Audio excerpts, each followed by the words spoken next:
It's such a freeing and liberating thing to realize that we don't have to, quote unquote, differentiate ourselves or have to elbow our way in society and the world and make it.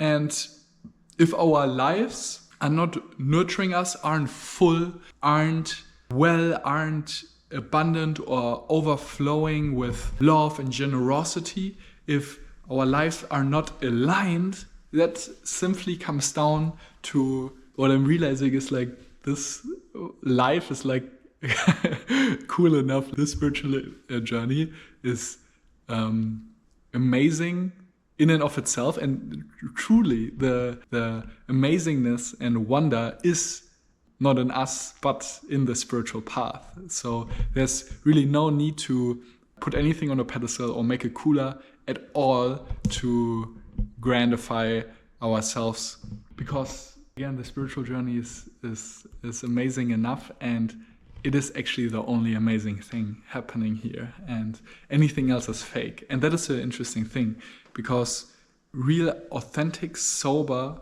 relating and communication is very down to earth. There's not a lot of fat and butter on top of it. It's just like clean, dry bread. Really delicious, really fucking delicious. Or like honest, just straightforward. Like, okay, bro, there's this telepathic ability or remote viewing ability or insight into the ontology of the universe or this meditation mastery or whatever. Great. And we are all humans and down to earth, and that doesn't make any of us better than anyone else. In fact, we as humans are all basically just flesh and bones, right? Matter. The true glory, the true magnificence is what's coming through us as channels, as instruments for consciousness. And that consciousness is one. Like we are all one. The genius, the brilliance, anything of value really is the essence of all of us. It's united, right? Any separation is in matter. It's in identifying with our body mind and thinking it's better or separate. But anything and everything that was ever done that is good or great was only done because at least some degree of access was to that unified field.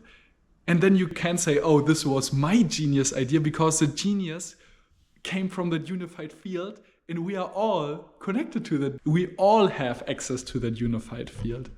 And that is like such a wonderful thing. It's such a freeing and liberating thing to realize that we don't have to, quote unquote, differentiate ourselves or have to elbow our way in society and the world and make it or fight for our spot under the sun. Like we can just be genuine and honest about our experience.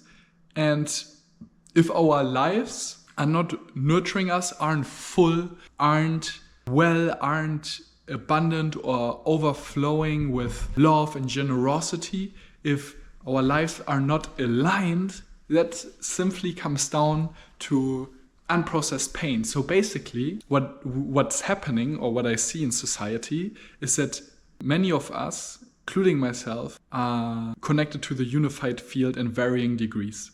And if we are not connected at all or only to a very low degree to our potential, and when we're not tapped into that, we are basically left with matter. And we think we need to survive in this world with this body mind. And when we believe that and buy into that belief, well then all the ego stuff enters in, the competitiveness, the needing to fight for the place on the sun, differentiate ourselves, etc., etc. And then all the, of course, evil enters into the world, and the self-embellishment, the self-inflation. And why do we not have access to that, our potential and the unified field and that energy flow that would make us great, would make us a genius, would make our life exceptionally amazing? Well, every blockage for that in that energy flow is essentially our resistance to, and this is the beautiful thing, this is really the beautiful unifying thing, our resistance to hurt, our resistance to how we have been hurt innocently, as in our inner child, as adults, whatever it may be.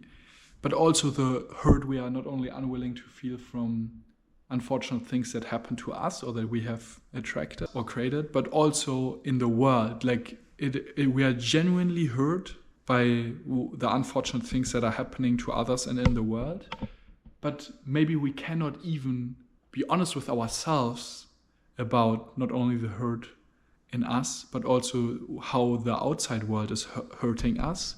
So what we do with the outside world is that we shut it off, we build a wall to that hurt and judge it or rationalize it. And in us, we basically forget it, focus on something else. And this is a big insight in the previous video, which is that an energy came forth that was like, I think I even said like that, where it was, that wasn't done by me, my ego.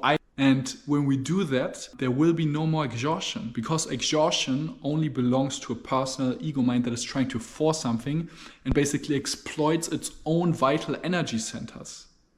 But that will never go far, because those energy depots and storages will at some point always be depleted. Whereas when we open up as a channel, we can just basically let it flow, and through that flow we will even be energized. So we will even have more energy after that, because there was so much throughput of energy through us that we get to be the beneficiaries of that as well.